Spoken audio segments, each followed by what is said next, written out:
அனைவருக்கும் வணக்கம்.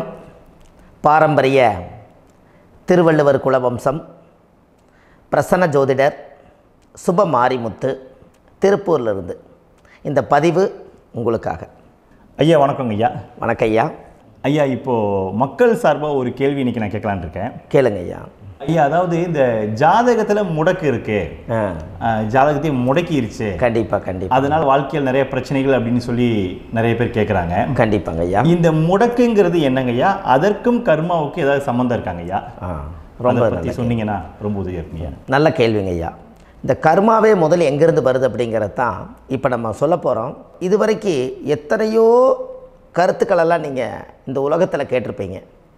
ஆனால் இந்த பதிவில் நீங்கள் பொறுமையோடு இந்த கருத்தை ஒரு இனிமையோடு நிதானமாக கேட்டிங்கன்னா உங்களுடைய ஊழ்வினை கர்மா எங்கிருந்து உருவாச்சு, இதனுடைய இந்த கர்மானால் நாம் என்ன கஷ்டப்படுறோம், நாம் இந்த பூமியில் பிறக்கிறதுக்கு என்ன வரம் வாங்கி வந்தோம், நம்ம பாவ புண்ணியமெல்லாம் ஜாதக கட்டத்தில் போய் எப்படி எடுக்கிறது, நம்மளுடைய தோஷம்னு சொல்கிறோமே அந்த தோஷம் எப்படி கிரியேட் ஆகுது, நம்ம இந்த பூமியில் பிறக்கும்போது கொண்டு வந்த கர்மாவா, இல்லை கடவுளே நம்மளுக்கு ஒரு தண்டனையாக கொடுத்த கர்மாவா, இல்லை நம்ம இந்த பூமிக்கு வந்ததுக்கு அப்புறம் செய்த கர்மாவா, இது எல்லாத்தையுமே நம்ம பொறுமையாக கேட்கணும்னா கண்டிப்பாக இந்த பதிவை நீங்கள் பொறுமையோடு கேளுங்க. உங்களுக்கு இதில் ஒரு பெரிய ஒரு ரகசியம் ஒன்று அடங்கியிருக்குது. அந்த ரகசியத்தை தான் இன்றைக்கி இந்த உலகத்துக்கு அரங்கேற்றம் பண்ணுறேன். இந்த முடக்கு நம்ம ஐயா கேட்டதில் ஒரு அற்புதமான ஒரு விஷயம் என்ன அப்படின்னு கேட்டிங்கன்னா, முடக்குங்கிறது அந்த காலத்தில் பெரிய திறமையை கட்டி போட்டு வச்சுட்டா நம்மனால் அது இயங்க முடியுமா? முடியாது இல்லைங்களா ஐயா? முடியாது. அப்போது அதே மாதிரி ஜாதக கட்டத்தில் நமக்கு வேண்டிய யோகத்தை கடவுளே நம்மளுக்கு நாம் செய்த பாவத்தினால அது முடக்கி வச்சிருச்சுன்னா அந்த பாவகத்தை அந்த ஜாதகர் அனுபவிக்க முடியுமா? அனுபவிக்க முடியாது. அப்போது அந்த அனுபவிக்க முடியாமல் வெளி உலகத்தில் போய் நம்ம தேடி போன பிறவியில் செய்த பாவத்தை இந்த பிறவியில் நீங்கள் தேடி கண்டுபிடிச்சி வாழ்க்கையில் நீங்கள் எப்போ மேலுக்கு வர்றது? அப்போது அந்த கர்மா 12 ராசி கட்டத்துக்குள்ள 27 நட்சத்திரத்தில் 9 கிரகங்களுக்குள்ள ஒரு பெரிய ஒரு ஆத்துமாத்துமான கர்மா, உங்கள் பூர்வ ஜென்ம கர்மா இதுக்குள்ளே எங்கேயோ ஒரு இடத்துல முடங்கியிருக்குது. இந்த முடக்கை மட்டும் உங்கள் ஜாதகத்தில் நீங்கள் கண்டுபிடிச்சிட்டிங்கன்னா ஹைலைட்டாக வாழ்கிறதுக்கு, இந்த உலகத்தில் சுதந்திரமான வாழ்க்கை வாழ்கிறதுக்கு ஒரு மிகப்பெரிய பொக்கிஷம் உங்கள் ஜாதகத்துக்குள்ளேயே இருக்குது. அப்போது அந்த ஜாதகத்துக்குள்ளே நாம் போன பிறவியில் நம்ம கர்மா நாம் என்ன செய்திருப்போன்னு உங்களுக்குள்ளே பெரிய குழப்பம் இருக்கும். என்னங்க ஐயா, நீங்கள் என்ன கர்மா பண்ணிட்டு வந்தீங்க, நாம் போன பிறவியில் நம்ம யாரை ஒரு வதச்சோம், யாரை நம்ம மனசை புண்படுத்தினோம், நம்ம தாத்தாவுக்கு சோறு போட்டோமா, நம்ம பாட்டனுக்கு சோறு போட்டோமா, நம்ம முப்பாட்டனுக்கு சோறு போட்டோமா, நம்ம கொள்ளுப்பாட்டனுக்கு சோறு போட்டோமா, அப்போ நம்ம அப்பாவுக்கு நம்மளை பெற்றவருக்கு நம்ம சாப்பாடு கொடுத்தோமா, இவங்களுக்கெல்லாம் நம்ம சேவை பணிவிடைகள் செஞ்சோமா, நம்மளுடைய உறவுகளுக்கெல்லாம் அரவணைச்சு போனோமா, நம்மளுடைய இந்த மாதிரி நாம் இரத்த சம்பந்த உறவுகளில் இருந்து தான் இந்த உலகத்துக்கு நம்ம வெளியில் வந்திருப்போம். அப்போது வெளியில் நீங்கள் நிற்கிறீங்க, அப்படியே மேலே போய் பார்த்தீங்கன்னா ஒரு 7 தலைமுறையில் ஒவ்வொருத்தரும் செய்த கர்மாவெல்லாம் நம்ம பிளட்டு ரிலேட்டிவாக இப்போ நீங்கள் கரண்ட்டில் இருக்கிறவங்ககிட்ட தான் டெபாசிட் பண்ணியிருக்கோம். அப்போ இது தெரியாமல் நாம் ஜாதகத்துக்குள்ளே போய் தசாபுத்தி நல்லா தனுங்க இருக்குது, நான் ரொம்ப கஷ்டப்படுறேன், என் ஜாதகத்தில் போய் பார்த்தேன் எல்லா கிரகங்களும் நல்ல வலிமையாக இருக்குன்னு சொன்னாங்க, ஆனால் இன்னும் என்னுடைய கடன் அடையலை, இன்னும் என்னோடய கர்ம தீர்ந்த மாதிரியே தெரியல, எனக்குள்ள ஒரு தாட்டு என்னமோ நான் ஒரு பின்தங்கின வாழ்க்கையிலே வாழ்ந்துட்டுருக்கேன் அப்படின்னு நீங்கள் சொல்லும்போது, அப்போ இதையெல்லாம் தாண்டி ஒரு கர்மா உங்களுடைய ராசி கட்டத்துக்குள்ளே எங்கேயோ ஒரு பக்கத்தில் ரகசியமாக புதைஞ்சிருக்கு. அப்போது அந்த ரகசியமாக புதைஞ்சிக்கக்கூடிய அந்த முடக்கு தான் இன்றைக்கி இந்த உலகத்துக்குள்ளே நீங்கள் தெரிஞ்சுக்கக்கூடிய விஷயம். அப்போ அந்த முடக்குங்கிறது ஒன்று உண்மை. இந்த உலகத்துக்கு நம்மளை எல்லாத்துலேயும் நல்லா யோசிச்சு பாருங்கள்.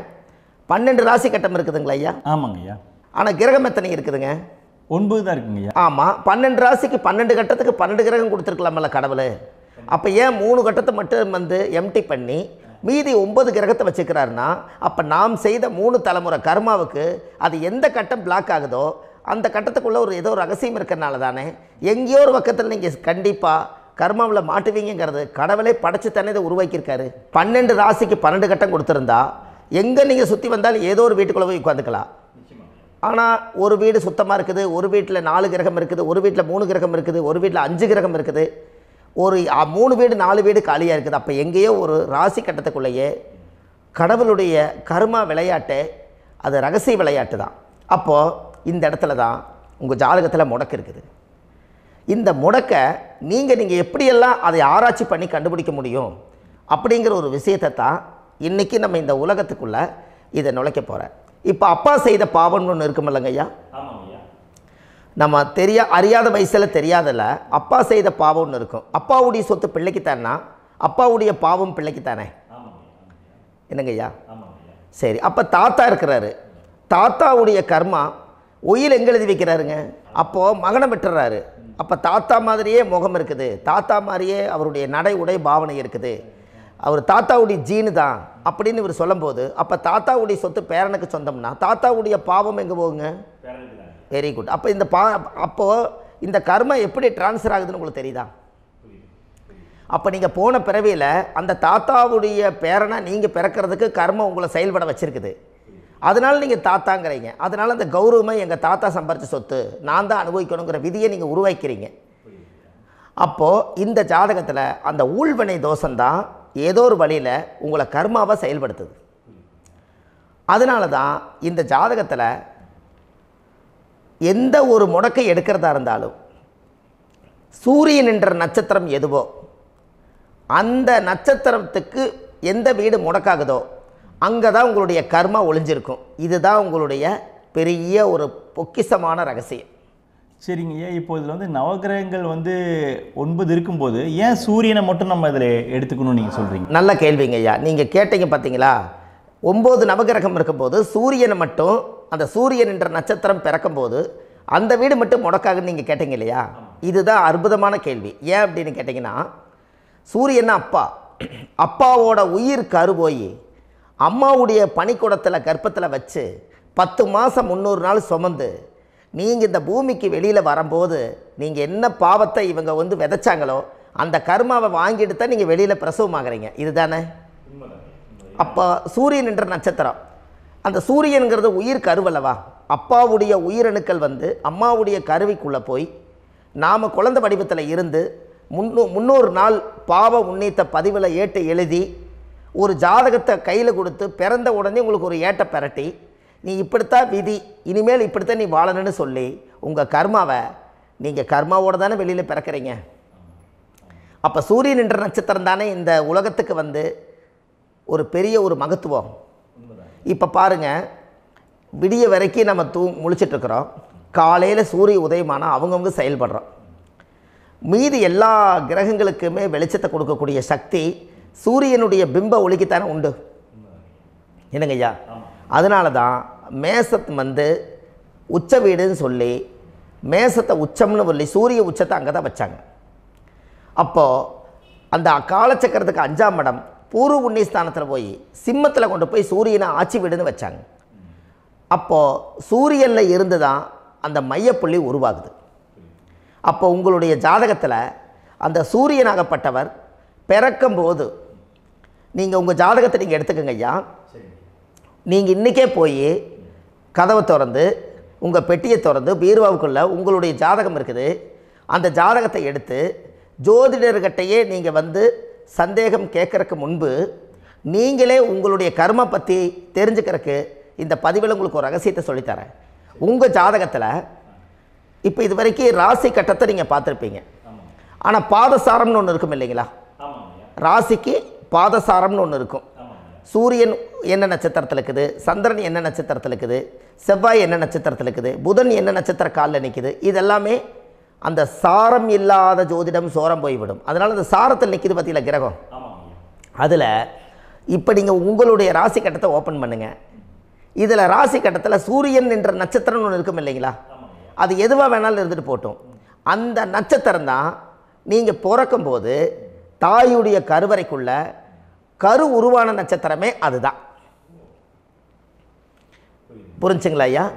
பிறக்கும்போது நீங்கள் அந்த கருவுடைய நட்சத்திரம் அப்பா வந்து கருவை உருவாக்கி கர்மாவை விதைச்சது அந்த சூரியன் என்ற நட்சத்திரம் தான். அந்த வீட்டுக்கு தான் இந்த ராசி கட்டத்தில் உங்களுக்கு முடக்கு உருவாகுது. புரிஞ்சுங்களா ஐயா? அப்போது ஒரு ஜாதகத்தில் சூரியன் என்ற நட்சத்திரம் எதுவோ அதுதான் உங்களுடைய கர்ம நட்சத்திரம். இப்போ நம்ம பிறக்காதுக்கு முன்னாடி அப்பா கட்டத்தில் அந்த கர்ம டெபாசிட் ஆகிருக்கும். அதை ட்ரான்ஸ்ஃபர் எப்படி பண்ணுறாரு? அவருக்கு ஒரு கல்யாணம் மூச்சு, அவர் குடும்ப வாழ்க்கையில் வாழ்ந்து நம்மளோட உயிர் கருவை கொண்டு போய் ஊராம் பொண்ணை கல்யாணம் பண்ணி பொண்டாட்டின்னு எடுத்துக்கொண்டு அந்த பொண்டாட்டிங்கிற உரிமையாகி இவருடைய உயிர் கரு உருவாகி வாரிசுகள் வெளியில் வருது. அதானங்க ஐயா? அப்போது அந்த சூரியன் என்ற நட்சத்திரம் தான் இந்த உலகத்தில் ஒரு பிரம்மாண்டமான நட்சத்திரம். இந்த நட்சத்திரம் உங்கள் மனசுக்குள்ளே ஏதாவது இருந்துச்சுன்னா உங்கள் வீட்டில் ஏதாவது ஒரு நல்ல விஷயங்கள் நீங்கள் பண்ணுறதா இருந்தால் அந்த கர்மா நட்சத்திரம் சூரியனுடைய நட்சத்திரம் இருக்குது பார்த்தீங்களா, அந்த நட்சத்திரத்தில் எந்த ஒரு சேவைகளும் செய்யக்கூடாது. அதுதான் கர்மா. அதை போய் நீங்கள் ஆக்டிவேட் பண்ணி விட்டீங்கன்னா அது முன்னோர்களை வந்து நீங்கள் வந்து தொந்தரவு பண்ண மாதிரி. அந்த கர்ம நட்சத்திரம் தான் உங்கள் வாழ்க்கையில் அது புதஞ்சிருக்கிறதா. இப்போ குழந்தை பிறந்தாலோ சீர் சீமந்தங்கள் நீங்கள் செய்கிறதாலோ கல்யாணம் முக்கிறதுனாலோ உங்கள் ஜென்ம நட்சத்திரத்தன்னைக்கு கல்யாணம் பண்ண வேணாம்னு சொல்லிக்கிறாங்கல்லங்க.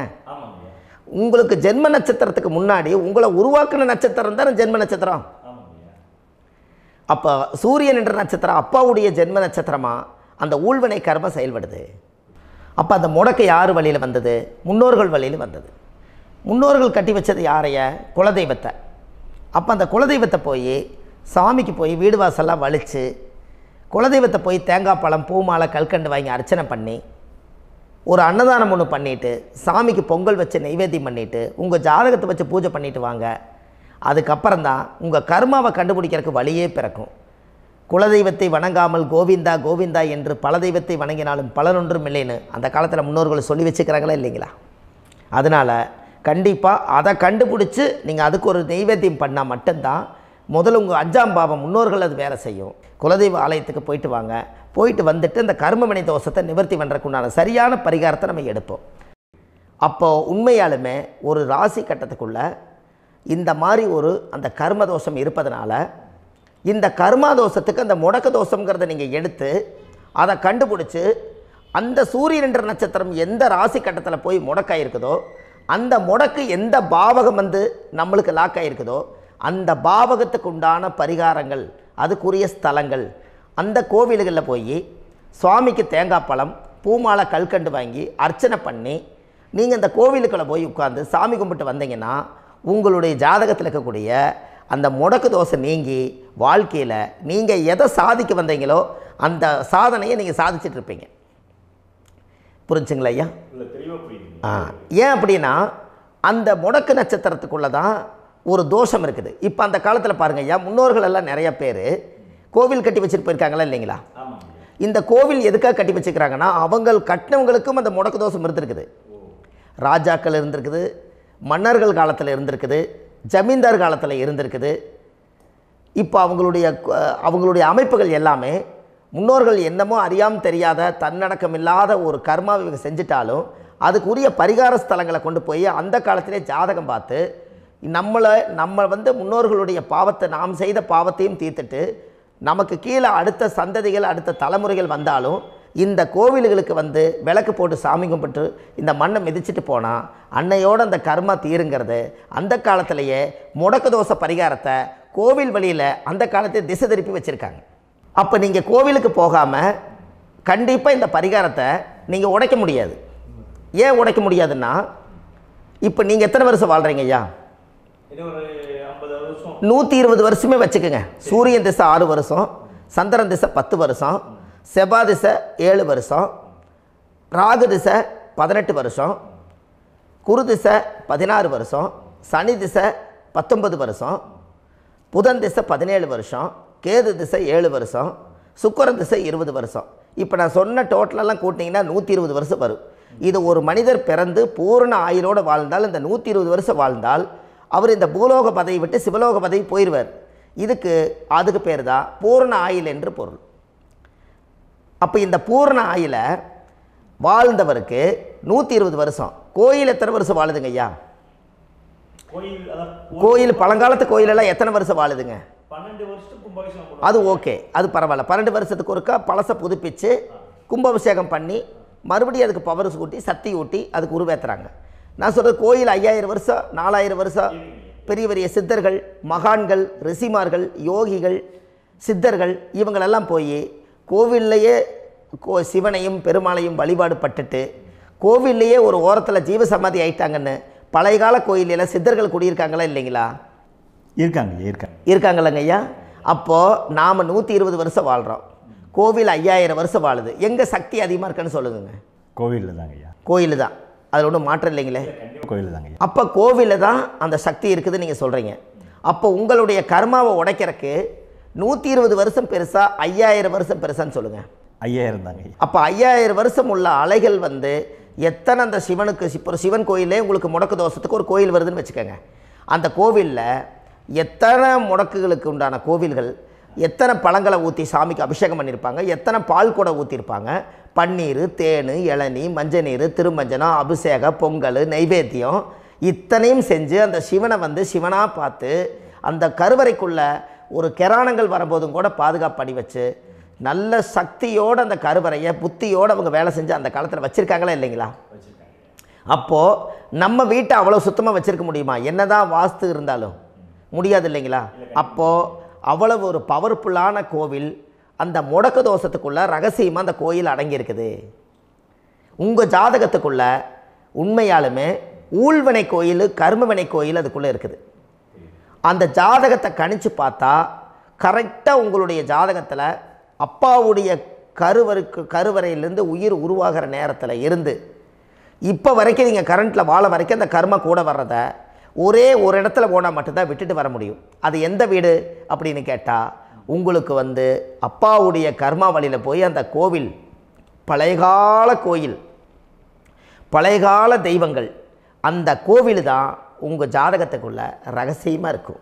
அது ஏன் இந்த பதிவில் உங்களால் சொல்ல முடியாது அப்படின்னா, இந்த பதிவில் ஏன் உங்க சொல்ல முடியாதுன்னா உங்கள் ஜாதகம் தெரியாமல் என்ன கோயிலை நீங்கள் சொல்லுவீங்க? இப்போ பொதுவாக ஒரு நட்சத்திரத்துக்கு ஏதோ ஒரு கோவிலை அவங்க சொல்லி நீங்கள் போயிட்டு வரீங்கன்னு வச்சுக்கோங்க. ஆனால் அது வேலை செய்யலைன்னா நம்மளுக்கு என்னங்க இவ்வளோ கஷ்டப்பட்டு போய் அதை பலனடையிலேன்னு கேள்வி கேட்டக்கூடாது. உங்கள் ஜாதகத்தை நீங்கள் கொண்டாங்க, உங்கள் டேட் ஆஃப் பர்த் டயத்தை போட்டு ஜாதகத்தை கணிச்சு நீங்கள் சூரியன்ன்ற நட்சத்திரத்துக்கு உங்களுடைய கர்மவினை கோவில் யார், உங்களுடைய முடக்கு யார், ஊழ்வினை தோஷத்துக்கு உண்டானவர் யார், தாய் வழி கர்மா யார், தந்தை வழி கர்மா எது, நீங்கள் பிறக்கும்போது வந்த கர்மா என்ன, இது எல்லாம் கணிக்காமல் பொதுவாக ஒரு கோயிலில் போய் நீங்கள் பாட்டுக்கு சாமி கும்பிட்டு வந்தால் பலன் எப்படி கிடைக்கும்? கண்டிப்பாக கிடைக்காது ஐயா. என்னங்க ஐயா? அது தெரிஞ்சு பண்ணாதான் சரியா? ஒரு டாக்டர்கிட்ட போகிறீங்க, என்னை அப்படியே ஸ்கேன் பண்ணி ஒரே ஒரு மாத்திரை கொடுங்கன்னு கேட்டால் டாக்டர் கொடுப்பாருங்களா? அவர் என்ன பிரச்சனை இருக்குதோ அதை முதல்ல கண்டுபிடிச்சி ஸ்கேன் பண்ணி பார்த்து ரிப்போர்ட் எடுத்து அது மூலியமாக தான் கொஞ்சம் எடுத்து ஐயா உங்களுக்கு இந்த பிரச்சனை, இதுக்கு தீர்வுக்கு இதுக்கு உண்டான மெடிசன், இது இப்படித்தான் சாப்பிடணும்னு அது முறையாக சொல்லி அந்த உயிர் வாழ வைக்கிறாரு டாக்டர். அவர் ஒரு தெய்வ வடிவத்தில். கரெக்டுங்களா ஐயா? அப்போ உங்களோட கர்மா எங்கே செயல்படுது அப்படின்னா இந்த முடக்க நீங்கள் இந்த பதிவில் தெரிஞ்சுக்கங்க. அதுக்குரிய நட்சத்திரம் என்னன்னு தெரிஞ்சு வச்சுங்க. உங்கள் ஜாதகத்தில் சூரியன்ற நட்சத்திரத்தை எடுத்துக்கங்க. அந்த வீட்டுக்கு முடக்க இந்த பதிவில் எந்த வீடு லாக் ஆகிருக்குதுங்கிறத நான் உங்களுக்கு இந்த வீட்டில் சொல்கிறேன். அந்த வீட்டு நீங்கள் பாருங்கள், உங்களுடைய லக்கணத்துக்கு அது எந்த வீடு. இப்போ லக்கணத்துக்கு ஒரு 7வது வீடுன்னே வச்சுக்கோங்க. அப்போ லக்கணத்துக்கு 7வது வீடே முடக்கு. அப்படி ஒரு முடக்கு ஆகிப்போச்சுன்னா ஒரு ஜாதகத்தில் லக்கணம் தான் 1, 7ஆம் இடம்ங்கிறது மனைவி ஸ்தானம். ஒரு ஆணுடைய ஜாதகத்துக்கு 7ஆம் இடம் தான் மனைவி. அவருக்கு நல்ல மனைவி அமையாமல் ஆடம்பரம் இருந்தும் வீடு அரண்மனை மாதிரி இருந்தும் அந்த மனைவியை ஒரு சந்தோஷமாக அவர் அனுபவிக்க முடியாது. புரிஞ்சுங்களா ஐயா? சந்தோஷமாக அனுபவிக்க முடியாது. ஏன் அப்படி?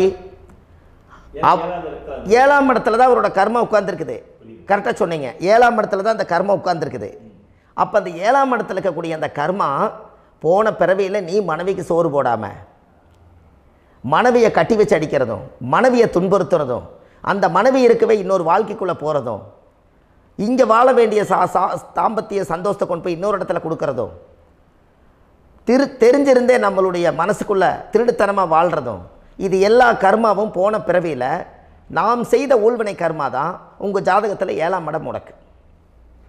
அப்போ அந்த 7ஆம் இடம் முடக்காக இருந்துச்சுன்னா கண்டிப்பாக உங்கள் ஜாதகத்தில் நீங்கள் என்ன அனுபவிச்சிட முடியும்? நல்ல நண்பர்கள் கிடைக்க மாட்டாங்க, நல்ல ஒரு பார்ட்னர்ஷிப் அமையாது, நல்ல ஒரு நட்பு வட்டங்களில் எதையும் அனுபவிக்க விடாது, ஒரு அங்கீகாரமான உறவுகளில் போய் நம்ம ஸ்ட்ராங்காக நிற்க முடியாது.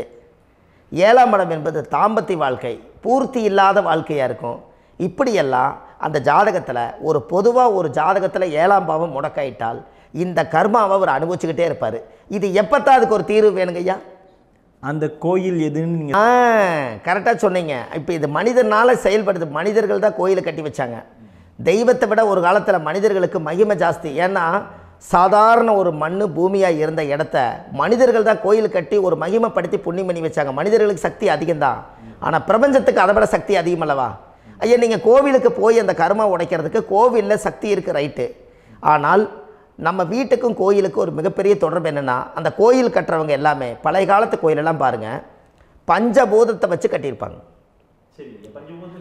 பஞ்சபூதத்தை வச்சு தான் கட்டுவாங்க கோயில். அது உங்களுக்கு தெரியணும் இல்லைங்களா? பஞ்சபூதம்னா நீர், நெருப்பு, காற்று, பூமி, ஆகாயம். இந்த பஞ்சபூதத்தினுடைய சக்திகள் எல்லாம் ஒரே நேர்கோட்டுக்கு என்னைக்கு வருதோ அன்னைக்கு தான் அந்த கோவிலுடைய பாலக்கால் போட்டு 1000-2000 வருஷம் நிலச்சி நிற்கிறது. காரணம், இந்த பிரபஞ்சத்தில் பஞ்சபூதம் எப்படி நிலச்சி நிற்குதோ அதுபோல் 5000 வருஷம் நிற்கிறதுக்கு அந்த பஞ்சபூத சக்தி வச்சு தான் சாமி சிலையை பிரதிஷ்டை பண்ணி வச்சுருப்பாங்க. அதனால தான் இந்த கோயில்கள் எல்லாம் 5000 வருஷமாயும் எத்தனையோ கிராணங்களை எல்லாம் தப்பிச்சிருக்கிறதுக்கு காரணம். அப்பேற்பட்ட புண்ணிய ஸ்தலம் உங்களுக்கு எதுன்னு தெரியணுமல்லவா? என்னங்க ஐயா? அப்பேற்பட்ட புண்ணிய ஸ்தலம் உங்களுக்கு எதுன்னு தெரிஞ்சால் தானே நீங்கள் போய் செய்ய முடியும், இல்லாட்டி கண்டிப்பாக தெரியாது. அப்போ இந்த முடக்கு தோஷத்தை கடவுள்கிட்ட கொண்டு போய் ஒப்படைக்கணும். நாம் பிறக்கும் போது கொண்டு வந்த கர்மாவை நாம் இருக்கும் காலத்தில் கொண்டு போய் இந்த கர்மாவை சுத்தப்படுத்தி, நீங்கள் பாவ ஆத்மாவை இந்த பூமியில் பிறந்து பூலோகத்தில் எல்லா புண்ணியத்தையும் செஞ்சுட்டு இந்த பூலோகத்தை விட்டு நீங்கள் போகும்போது புனித ஆத்மாவாக போகணுன்னா உங்கள் கர்மாவை கொண்டுட்டு போகாதீங்க, கர்மாவை நிவர்த்தி செய்யுங்க. என்னங்க ஐயா? அப்போ கர்மாவை சுத்தப்படுத்துங்க. கர்மாவை சுத்தப்படுத்திட்டு உங்களுக்கு பிறக்கிற குழந்தைகளுக்கு அந்த கர்மாவை டிரான்ஸ்ஃபர் பண்ணாமல் உங்களோட நில் பண்ணுங்க. ஒரு உதாரணம் சொல்லட்டுங்களா ஐயா? ஒரு காந்தம் ஒன்று இருக்குது இல்லைங்களா? ஒரு காந்தம்ங்கிறது ஒரு தாத்தாவாக வச்சுக்கோங்க. ஒரு இரும்பை கொண்டு போய் வச்சா ஒட்டு மாட்டாதா? அப்போ ஒட்டுனோடனே காந்தம்ங்கிறது தாத்தா, அவருக்கு பிறந்த வாரிசுக்கு அந்த கர்ம டிரான்ஸ்ஃபர் ஆயிருமா? சரி, இன்னொரு இரும்பை கொண்டு போய் வைங்க, ஒட்டு மாட்டாதா? அப்போ அது பேரனுக்கு வைங்க, பேரனுக்கு வந்துருச்சு அந்த கர்மா. இன்னொரு இரும்பு கொண்டு போய் வைங்க, அந்த காந்தத்துக்கு நேர் இன்னொன்று வைங்க, ஒட்டு மாட்டாதா? அப்போ அதை கொண்டு போய் நம்ம கொள்ளு பேரனுக்கு வைங்க. இப்படியே டிரான்ஸ்ஃபர் ஆகி தலைமுறையாக இந்த கர்மா தொடர்ந்துக்கிட்டே இருக்குது. இந்த இடத்துல கொண்டு போய் காந்தத்துக்கு இரும்பு ஒட்டிகிட்டே இருக்குதுல்ல, இந்த இடத்துல ஒரு மரக்கட்டை செஞ்சு கொண்டு போய் கரெக்டாக வச்சுக்கினே போட்டுமா? அந்த மரக்கட்டையை கொண்டு போய் வைக்கிறவர் யார்? மரக்கட்டை வச்சுட்டு அடுத்த வாரிசு புனிதமாக பிறந்துட்டு அந்த மேலே இருக்கிற கர்மாலாம் இந்த அடுத்த இதுக்கு வராதில்ல. இதுதாங்க ஐயா கர்மா. தொடர்ந்து வரக்கூடிய கர்மாவை அதை நில் பண்ணணுங்கிறதுக்கு பேர் தான் இந்த உதாரணத்தை சொன்னவங்களுக்கு. அப்போ நாம் இந்த பூலோகத்தில் நம்ம ஒரு தாயுடைய கருவறையில் இருந்து தொப்புள் கொடி அறுக்கும் நேரம் நாம் என்ன கர்மாவை வாங்கி வந்திருந்தாலும் அதையெல்லாம் ஆராய்ச்சி செய்து ஜாதகத்தில் முழுமையாக கண்டுபிடிச்சி ஒரு காலம் இல்லைனாலும் ஒரு காலம் நம்ம நல்லா இருக்கிறதுக்காக, நம்ம வாரிசுகள் எல்லாம் நலமடைஞ்சு வளமடைஞ்சு வர்றதுக்காக இந்த கர்மா தோஷத்தை கரெக்டாக கண்டுபிடிச்சி சரியான கோவிலுக்கு போய் நீங்கள் கர்மாவை நிவர்த்தி பண்ணி அங்கே பூஜை புனஸ்தானங்கள், சகசரநாம பூஜைகள், ஓமங்கள், வழிபாடுகள் இதெல்லாம் நீங்கள் செஞ்சு உங்களுடைய பாவத்தை எல்லாம் கழித்து உங்கள் ஜாதகத்தவே யோகமாக மாற்ற முடியும். கண்டிப்பாக மாற்ற முடியும். ஏன்னா நம்ம யாரை நம்பி செய்கிறோம்? சரியான கடவுள்கிட்ட வழிகாமிக்க போகிறோம். அப்போ கடவுள் பொய்யாயிருவாரா? ஐயா, நம்ம அதாவது அந்த காலத்தை சொல்லுவாங்க, சத்தியுள்ள சாமி கும்பிட்டு புத்தி உள்ள உள்ளே பெக்கணும்னு சொன்னாங்க. 16 வதபதன்னு பெக்கலை, எல்லாம் அறிவோடு பெற்றாங்க. அதனால் எல்லாமே தாய் தந்தைகள் பேச்சை கேட்டாங்க. அன்றைக்கி எல்லாருமே தாய் தந்தைகளுக்கு தூணாக நின்னாங்க. அப்போ அந்த காலத்தில் சத்தியுள்ள சாமி கும்பிட்டு புத்தி உள்ள உள்ளே பெக்கணும்னு சொல்லி அன்றைக்கி அறிவோடு பெற்று இந்த கர்மாவை ஆளுக்கு ஒரு கர்மாவை டிரான்ஸ்ஃபரை பிரித்து எல்லாரும் சுத்தப்படுத்தினாங்க. இன்றைக்கி நம்ம ஒரு குழந்தை 2 குழந்தை பெற்று வச்சுருக்கோம். அவங்களுக்கே இவ்வளவு கர்மா வந்துருச்சுன்னா இந்த குழந்தைகளுக்கு என்னைக்கு இந்த கர்மாவை போய் கண்டுபிடிச்சி நீங்கள் எப்போ சரி பண்ணுவீங்கன்னு. அப்போ இந்த வாழ்க்கையில் ஏதோ ஒரு பிரபஞ்ச சக்தி நம்மளை அறியாமல் என்னமோ ஒரு இயக்கத்தில் கொண்டு போய் விட்டுருச்சுங்களா? அப்போ இனிமேலாவது இந்த கர்மாவில் இருந்து கண்டிப்பாக நம்ம நிவர்த்தி ஆகணும்னு சொன்னால் இந்த முடக்கு தோஷத்தை யாரெல்லாம் கண்டுபிடிச்சி இந்த ஊழ்வினை கர்மாவில் இருந்து நாம் கருவறையில் சுமக்கும் போது 10 மாதம் நீங்களாம் என்னென்ன நினச்சிருப்பீங்க? அதாவது கருவறைக்குள்ள கருப்பாக ஒரு பிண்டம் இடப்பக்கம் கிடக்கையில் இந்த பூமிக்கு வரும்போது நீங்கள் என்னென்ன நினச்சிருப்பீங்க? இந்த பிறந்ததுக்கு அப்புறம் வந்து தான் அம்மா தெரியுது, அப்பா தெரியுது, தாத்தா தெரியுது, பாட்டி தெரியுது, இந்த உலகத்தில் கண்கொள்ளாத காட்சிகள் எல்லாம் தெரியுது, எல்லாம் தெரியுது. ஆனால் 10 மாதம் உங்கள் வாழ்க்கையில் நீங்கள் இருக்கும்போது நீங்கள் என்னென்னலாம் நினச்சி இந்த பதிவில் இறைவன் கொடுத்தாரோ அதையெல்லாம் அனுபவிக்கத்தான் வந்தீங்க. அதுக்கு இடையில இருக்கிறதான கர்மா. இந்த ஒரு விஷயம் உங்களுக்கு கிடச்சிருச்சுன்னா நீங்கள் எல்லாருமே ராஜயோகமாக பிழைப்பீங்கள்ல. இதில் ஏழை பணக்கார யாரையுமே சொல்ல வரல. அவங்கவுங்க பிறக்கும்போது புண்ணியத்தை பொறுத்து தான் போன ஜென்மத்தில் நம்ம என்ன புண்ணியங்கள் பண்ணி வச்சோமோ அந்த புண்ணியத்தில் இன்றைக்கி நல்லா வாழ்கிறாங்க. ஒருத்தர் கேட்டார், என் ஜாதகத்தில்ங்க எங்கூட படித்தவர் இடம் வாங்கிட்டார், வீடு வாசல் கட்டிட்டார், தொழில் பண்ணிட்டார், நல்லா இருக்கார், ஆனால் நான் இன்னும் அப்படியே தான் இருக்கிறேங்கன்னு ஒருத்தர் கேட்டார். அதுக்கு ஒரு கருத்து என்னென்னா, டேட் ஆஃப் பர்த் ஒன்று தான், டைம் ஒன்று தானே வச்சுக்கோங்க. அவங்க அப்பா செஞ்ச புண்ணியம் வேறு, நீங்கள் செஞ்ச பாவங்கள் வேறு. அவர் செஞ்ச புண்ணியத்தினால அவருக்கு எல்லாமே முன்னாடி கிடைக்குது. நீ கர்மாவெல்லாம் கழிச்சிட்டினா பின்னாடி கிடைக்க போகுது. இதில் மற்றவங்களை பற்றி வேற்றுமையாக நினைக்கிறதுல எந்த ஒரு இதுவுமே இல்லை. அப்போ ஒருத்தர் பார்த்து ஒருத்தர் வாழ வேண்டாம். உங்களுடைய சுய அறிவை வச்சு இந்த பூலோகத்தில் இந்த பூமியில் நீங்கள் 4 தெரிஞ்சு நல்ல விதமாக கற்றுக்கிட்டு இந்த உலகத்தில் சிறப்பாக வாழ கற்றுக்குங்க. அதுக்கு அந்த ஊழ்வினை தோஷத்தை கண்டுபிடிங்க. உங்களுக்குன்னு ஒரு முடக்கு இருக்குதுங்கிறத இன்றைக்கி நீங்கள் எழுதி வைங்க. அதை எப்படியாவது கண்டுபிடிங்க, அதை தேடுங்க. ஒரு முறை நீங்கள் ஜாதகத்தை கொண்டு வாங்க. அந்த ஜாதகத்தை கொண்டு வந்து உங்கள் பாவகத்தில் எத்தனாம் பாவம் முடக்காயிருக்குதுன்னு பாருங்கள். அந்த பாவகம் முடக்காயிருச்சுன்னா உங்கள் வாழ்க்கையில் அதிலிருந்து உங்களால் வெளியில் வரவே முடியாது. கண்டிப்பாக வர முடியாது. அதை நீங்கள் கண்டுபிடிச்சா மட்டும்தான் நீங்கள் மேலே வர முடியும். ஏன்னா நிறைய பரிகாரங்கள், பூஜைகள், யாகங்கள், ஓமங்கள் எல்லாம் செய்து வச்சும் கூட அந்த கர்மவினைக்கு உண்டான கோவிலுக்கு போய் அந்த 5000 வருஷ பழமை வாய்ந்த தெய்வத்துக்கிட்ட போய் நீங்கள் முறையிட்டு விளக்கு போட்டு உங்கள் கர்மத்தை எல்லாம் நான் நீ தான் தீர்த்து கொடுக்கணும்னு சொல்லி நம்பிக்கையோடு போய் நீங்கள் போய் அந்த சரணாகதி அடையிறீங்க பாருங்கள், அங்கே தான் உங்கள் கர்மாவை எடுத்து விடுறாரு. அப்போ இந்த ரகசியம் உங்களுக்கு வேணுமல்லவா? அப்போ உங்கள் ஜாதகத்தில் எங்கே முடங்கி இருக்குது, அதுக்குரிய கோவில்கள் எல்லாம் என்ன, அதுக்கு தான பரிகாரம் என்ன, அதுக்கு நீர் பரிகாரம் என்ன, யாத்திரை பரிகாரங்கள் என்ன, நீங்கள் வீட்டில் இருந்தே செயல்படுத்தக்கூடிய பரிகாரங்கள் என்ன, பரிகாரம் கோவிலுக்கு போய்த்தான் நடக்குமா, இல்லை நாம் வீட்டில் வச்சு வணங்குறதுனால நடக்குமா, நாம் செய்யக்கூடிய தர்ம பரிகாரங்கள் என்ன, தான பரிகாரங்கள் என்ன, இப்படி பல விதமாக இருக்கிறனால உங்கள் ஜாதகத்துக்கு எந்த மாதிரி பரிகாரம் கனெக்ட் ஆகுதுங்கிறது தெரியணும். இது தெரியாமல் கண்டிப்பாக உங்களால் செயல்படுத்துறது ரொம்ப கஷ்டம். இதனால் இதை நீங்கள் தெரிஞ்சுக்கணும்னா இப்போ நம்ம பாருங்கள், நீங்கள் அந்த தெரிஞ்சுக்கிட்டாலே உங்கள் வாழ்க்கையில் ஒரு டைம் தான் நீங்கள் தெரிஞ்சுக்க போகிறீங்க. உங்களுடைய கர்மா என்ன, நீங்கள் எங்கே செயல்பட்டு போயிட்டுருக்கிறீங்க, உங்கள் போகிற பாதை சரியா இல்லை அந்த பாதையில் முள்ளு கல் இருக்குதா, இது எல்லாம் உங்களுக்கு தெரியலனா இந்த முடக்கை கண்டுபிடிக்கக்கூடிய சக்தி வாய்ந்த இந்த கர்மாவை நிவர்த்தி பண்ணுறதுக்கு வழிகள் இருக்குது. அதனால் நீங்கள் கண்டிப்பாக இந்த முடக்கை தெரிஞ்சுக்கணும். இந்த முடக்கு ராசினா என்ன உண்மையாலுமே உங்கள் வாழ்க்கையில் நீங்கள் தெரிஞ்சு இனிமேல் உங்கள் வாழ்க்கையில் இதுவரையிலும் கர்மாவுக்குள்ளேயே கஷ்டப்பட்டீங்க, வழி தெரியாமல் கண்ணை கட்டி காட்டில் விட்ட மாதிரி இருந்தீங்க. இனி அப்படி இருக்க வேண்டாம். உங்கள் ஜாதகத்தில் 12 ராசி கட்டத்தில் 9 கிரகம் போகும், மீனி 3 கிரகம், 3 கட்டம் வந்து உங்களுக்கு எங்கேயோ ஒரு பக்கத்தில் 3 கட்டம் எம்டியாக தான் இருக்கும். கரெக்டுங்களா? அது இல்லாமல் ஒரு ஜாதகம் பிறக்காது. ஏன்னா 9 கிரகத்துக்கு 9 கணக்கு போட்டால் 3 கட்டம் எம்டியாக தான் நிற்குது. அந்த கட்டத்துக்குள்ளே எந்த நட்சத்திரத்தில், எந்த சாரத்தில், எத்தனாவது டிகிரியில், எத்தனாவது பாத சாரத்தில், எத்தனை வெகுளையில், எத்தனை செகண்டுக்குள்ளே இந்த கர்மா உள்ளே புகுந்து உங்களை செயல்படுத்துதுங்கிறத கண்டிப்பாக உங்கள் ஜாதகத்தை கொடுங்க. பார்த்து இந்த விஷயத்தை சொல்கிறேன். நீங்கள் அந்த இடத்துக்கு போய் நிவர்த்தி பண்ணிவிட்டு உங்கள் வாழ்க்கையில் கொஞ்சம் காலம் வாழ போகிறீங்க. பாருங்கள், பிறந்ததுலேருந்து 20 வருஷத்துக்குள்ளே இளமையாக வாழ்கிறீங்க, குழந்தையாக வாழ்கிறீங்க. 20லேருந்து 40 வயசுக்குள்ளே தான் உங்களுக்கு ஒரு பொண்ணை பார்த்து கல்யாணம் பண்ணி ஒரு கரு உருவாக்குறீங்க. அதுக்கப்புறம் 40லேருந்து 60க்குள்ளே குழந்தை பெற்று கடமை முடிச்சிடுறீங்க. 60 வயசுக்கு மேலே ரிட்டையர்ட் ஆகிடுறீங்க. இந்த 20க்கும் 60க்கும் இல்லாத 20லேருந்து இந்த 40 வயசுக்குள்ளே உங்களோட தேடல் என்னவோ அது வாழ வேண்டிய சுகபோகமான வாழ்க்கை எல்லாமே அந்த 40க்குள்ளே தான் இருக்குது. இந்த 40க்குள்ளே இருக்கக்கூடிய வாழ்க்கையை இந்த கர்மா தெரியாமல் காலத்தை வீணாக்க வேண்டாம். வாழ வேண்டிய வயசில் நீங்கள் வாழணும். அதுக்குரிய கர்மாவை நீங்கள் சுத்தப்படுத்துங்க. எப்படியெல்லாம் நீங்கள் சந்தோஷமாக வாழ்கிறீங்கன்னு எனக்கு ஒரு தகவல் கொடுங்க. வேறு லெவலில் நீங்கள் இருப்பீங்க. கண்டிப்பாக இந்த பதிவில் உங்களுக்கு நான் இந்த விஷயத்தை கொடுக்க போகிறேன். இந்த முடக்கு நட்சத்திரங்கள் என்ன அப்படிங்கிறத இந்த பதிவில் நீங்கள் ஒரு நோட் ஒன்று எடுத்துக்கோங்க, குறித்து வச்சுக்கோங்க. இதில் இருந்து அவங்கவுங்களுக்கு முடக்கு நட்சத்திரம் என்னங்கிறத இந்த பதிவில் நான் உங்களுக்கு கொடுக்குறேன். இந்த வீடு தான் அது முடக்குங்கிறத சொல்கிறேன். இதையெல்லாம் நீங்கள் தெரிஞ்சு உங்கள் ஜாதகத்தவே நீங்கள் முடக்கு எடுத்து கண்டிப்பாக உங்கள் வாழ்க்கையில் நீங்கள் நல்லா இருப்பீங்க. அதுக்கு ஒரு நோட் எடுத்து வச்சுக்கோங்க. இது வரைக்கும் கர்மாவை பற்றி நம்ம பேசினோம்.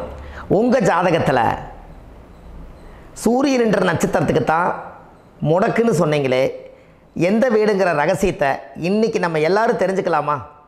இத்தனை காலமாக நீங்கள் தெரிஞ்சுக்காத ஒரு ரகசியத்தை இன்றைக்கி உங்கள் ஜாதக கட்டத்தில் நீங்களே முடக்க கண்டுபிடிச்சி அதுக்குண்டான பலனை தேட போகிறீங்க. அந்த தேடல் தான் உங்களை கொண்டு போய் உட்கார வைக்க போகுது. ஒரு உதாரணம், உங்கள் ஜாதகத்தில் பாதசாரம் இருக்குது அல்லவா? அந்த பாதசாரத்தில் சூரியன் என்ற நட்சத்திரம், சூரியன் நின்ற நட்சத்திரம் பாதசாரத்தில் கரெக்டாக எடுங்க. உங்கள் வாழ்க்கையில் சூரியன் என்ற நட்சத்திரம் அஸ்த நட்சத்திரமாக இருந்தால் மீன வீடு தான் முடக்கு, மீன ராசி வீடு தான் முடக்கு. அப்போ மீனம் என்பது யாரோட வீடு? அது குருவோட வீடு. அப்போ நல்ல வழிகாட்டுறதுக்கு ஒரு குரு கிடைக்க மாட்டார். நம்மளுக்கு வாழ்க்கையில் நம்ம என்ன பண்ணுறதுனே நம்மளுக்கு தெரியாது. அப்போ நம்மளுக்கு ஒரு அள்ளி கொடுக்கலன்னு சொல்லி கொடுக்குறக்கு ஆள் வேணும். அப்போ நம்ம ஜாதகத்தில் முன்னோர்கள் அந்த காலத்தில் ஆசீர்வாதங்கள் எல்லாம் கொடுக்காமல் இருக்கிறதுக்கு நம்ம பிண்ட பூஜைகள், மோட்சம் கொடுக்கறதுக்கு உண்டான தர்ப்பணங்கள் இதெல்லாம் நம்ம கொடுக்காமல் விட்டுருப்போம். அந்த முன்னோர்களுக்கெல்லாம் நம்ம செய்யாமல் விட்டுருப்போம். பாட்டம் பாட்டியோட சாபபாவங்கள், அந்த காலத்தில் மண்ணவாரி தூத்துறது, மாறில் அடிக்கிறது, கோயில் குளத்தில் விழுந்துறது, அந்த மாதிரி ஏதாவது ஒரு சாப சத்தியங்கள் எல்லாம் குருமார்களுக்கு நீங்கள் கொடுத்துருந்தீங்கன்னா அந்த கர்மா தான் உங்களுக்கு மீன வீடு முடக்கு. அப்போ இந்த மீன வீடு முடக்க நீங்கள் சரிப்படுத்திட்டீங்கன்னா உங்கள் வாழ்க்கை ரொம்ப நல்லா இருக்குமே. அஸ்த நட்சத்திரத்தை இது வரைக்கும் நீங்கள் பார்த்தீங்க. அடுத்தது சித்திரை நட்சத்திரத்தை பற்றி அடுத்த பதிவில் நம்ம பார்ப்போம். நம்ம ஆன்லைன்லேயே ஜாதகம் பார்க்குறோம். உங்கள் date of birth, time, place கொடுத்தீங்கன்னா போதும். உங்களுக்கு ஜாதகத்தை கணிச்சு ஃபோன்லேயே உங்களுக்கு கர்ம ராசி கண்டுபிடிச்சி உங்களுக்கு உண்டான கர்ம பரிகாரத்தை சொல்லி உங்கள் வாழ்க்கையில் ஒரு வெளிச்சத்தை கொண்டு வர்றதுக்கு என்றைக்கும் உங்களுக்கு உறுதுணையாக இருப்பேன். நீங்கள் கண்டிப்பாக இந்த பதிவுகள் எல்லாம் இது உங்களுக்காகத்தான். இது அதிகாலை நேரத்தில் பிரம்ம முகூர்த்தத்தில் இந்த பதிவை உங்களுக்கு முழுமையாக சமர்ப்பணம் பண்ணுறேன்.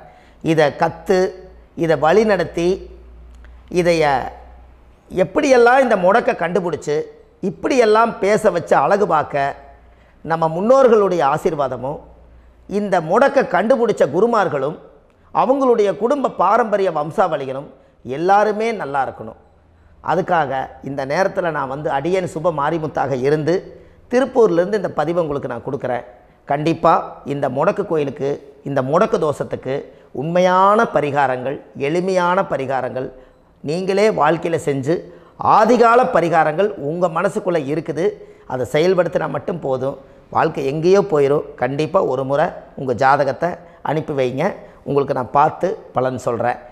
இன்றைக்கி நான் கொடுத்த பதிவுகள் எல்லாம் உங்களுக்கு ரொம்ப பயனுள்ளதாக இருந்திருக்கும். உங்களுக்கு இது வரைக்கும் எத்தனையோ கர்ம வினைகளை பற்றி தெரியாமல் இருந்திருப்பீங்க. இந்த பதிவில் நிறைய கேட்டு தெரிஞ்சுக்கிட்டீங்க. இதெல்லாம் வாழ்க்கையில் ரொம்ப முக்கியமான பரிகாரங்கள், எளிமையான பரிகாரங்கள்.